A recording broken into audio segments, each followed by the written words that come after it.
আসসালামু আলাইকুম। আজকে বানাবো আমি আলু মাংসের সিঙ্গারা। এটা খেতে কিন্তু খুবই মজা হয়।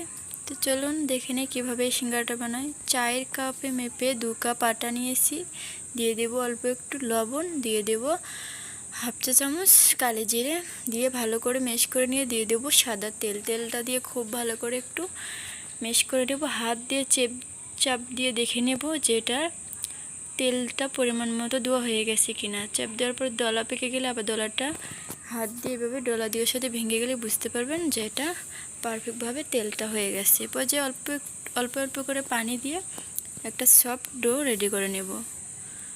আমি কিন্তু হাতের সাহায্যে খুবই ভালো করে মতে এটা একটা সফট ডো রেডি করে নেব। এই পর্যায়ে এটা কিন্তু আমার রেডি। ওপর থেকে একটু তেল হাত দিয়ে ব্রাশ করে ঢাকা দিয়ে এক সাইডে রেখে দেবো। এদিকে আমি কিছু আলু কিউব করে কেটে নিয়েছি। মাংসগুলো কিন্তু আমি কিউব করে কেটে নিয়েছি ছোট ছোট করে। চুলাটা অন করে দিয়ে কড়াই বসিয়ে দিয়ে কড়াইতে দিয়ে দেবো আমি তেলটা দেওয়ার পরে দিয়ে দেবো পেঁয়াজ কুচিটা দেওয়ার পরে দিয়ে দেবো আমি একটা তেজপাতা 2 ভাগে ভাগ করে পেঁয়াজটা একটু ব্রাউন কালার করে ভেজে নেব। ব্রাউন কালার হয়ে আসলে দিয়ে দেব আমি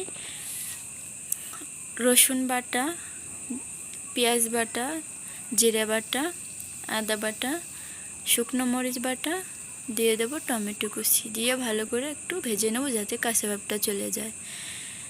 একটু পরে দিয়ে দেব কাঁচা মরিচ কুচি, দিয়ে একটু ভালো করে ভেজে নিয়ে অল্প একটু পানি দিয়ে দেব শুকনো গুঁড়ো মশলা, দিয়ে দেবো হলুদের গুঁড়ো, গরম মশলা, স্বাদ মতো লবণ দিয়ে ভালো করে কষিয়ে নিয়ে সে আলু আর মাংসগুলো যেগুলো আমি রেডি করে নিয়েছি ওগুলো দেওয়ার পরে খুব ভালো করে এটা কষিয়ে নেব। বেশ কিছুক্ষণ সময় দিয়ে ঢাকা দিয়ে কষিয়ে নেওয়ার পরে দিয়ে দেবো অল্প একটু পানি যাতে মাংস আলুটা খুব ভালো করে সিদ্ধ হয়ে যায়। ঢাকা দিয়ে দেবো আবারও। ঢাকা দিয়ে বেশ কিছুক্ষণ সময় ধরে এটা আমি রান্না করে নেব। আর এটা কিন্তু আমার প্রায় রান্নাটা হয়ে গেছে, দেখে নিশ্চয়ই বুঝতেই পারতেছেন। আমি একটু উঠায় দেখিয়ে দিচ্ছি। আলুগুলো কিন্তু সিদ্ধ হয়ে গেছে আর মাংসটাও কিন্তু খুব ভালোভাবে সিদ্ধ হয়ে গেছে। এ পর্যায়ে আমি চুলাটা অফ করে দিয়ে দেবো। এগুলো একটা বাটিতে উঠাই নেব। আর এদিকে যে ডোটা আমি রেডি করে নিয়েছিলাম এটা একটু হাত দিয়ে এভাবে মতে নেব। হাত দিয়ে ডলে একটু লম্বা সাইজ করে নেব। নেওয়া হয়ে গেলে আমি এটা একটু ভালো করে ছোট ছোট লেচি কেটে নেব। আর সবগুলো লেচি কিন্তু আমি ওই বাটিতে রেখে দেব ঢাকা দিয়ে। আর একটা লেচি নিয়ে একটু এভাবে বেলে একটা রুটি বেনে নেব। অল্প একটু আটা দিয়ে উল্টিয়ে পাল্টিয়ে আমি ভালো করে একটু লম্বা সাইজ করে একটা রুটি বেলে নেব। আর এটা কিন্তু বেলা হয়ে গেছে, দেখে নিশ্চয়ই বুঝতেই পারতেছেন। আমি কিন্তু এভাবে 2 ভাগে ভাগ করে নিলাম একটা চাকু দিয়ে কেটে। আর এই যে এভাবে একটু মুড়িয়ে আলু মাংস পুরটা ভেতরে দিয়ে এভাবে একটু মুড়িয়ে নেব। তাহলে কিন্তু আমার সিঙ্গারাটা রেডি হয়ে যাবে। আপনাদের বোঝার সুবিধার জন্য আমি কিন্তু আবারও কিছুটা দেখিয়ে দেব। এভাবে একই প্রসেসে কিন্তু আমি সবগুলো সিঙ্গারা বেনে নেব। এই যে আরেকটা লেচি আমি নিয়ে রুটি বেলে নেব।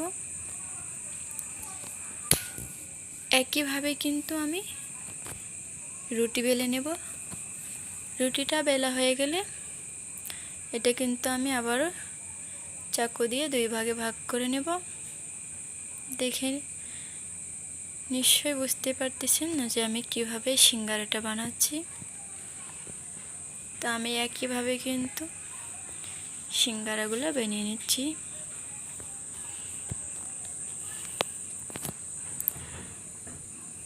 সবগুলো সিঙ্গারা আমার বানানো হয়ে গেছে। পরে চলে যাব চুলাটা অন করে ছোট্ট একটা কড়াই বসিয়ে দিয়ে কড়াইতে দিয়ে দেবো পরিমাণ মতো তেল। এইদিকে আমার সিঙ্গারাগুলো কিন্তু রেডি। দিয়ে দেবো একে একে সিঙ্গারাগুলো। আমি 4টা সিঙ্গারা প্রথমে দিয়েছি। 4টা সিঙ্গারা কিন্তু আমি উল্টিয়ে পাল্টিয়ে ভেজে নেব। আর চুলার হিটটা কিন্তু আমি মিডিয়ামে রেখেছি। এই যে 4টে সিঙ্গারা আমার হয়ে গেছে, এটা উঠে নিলাম। আবারও 4টে সিঙ্গারা দিয়ে দেব তেলেতে।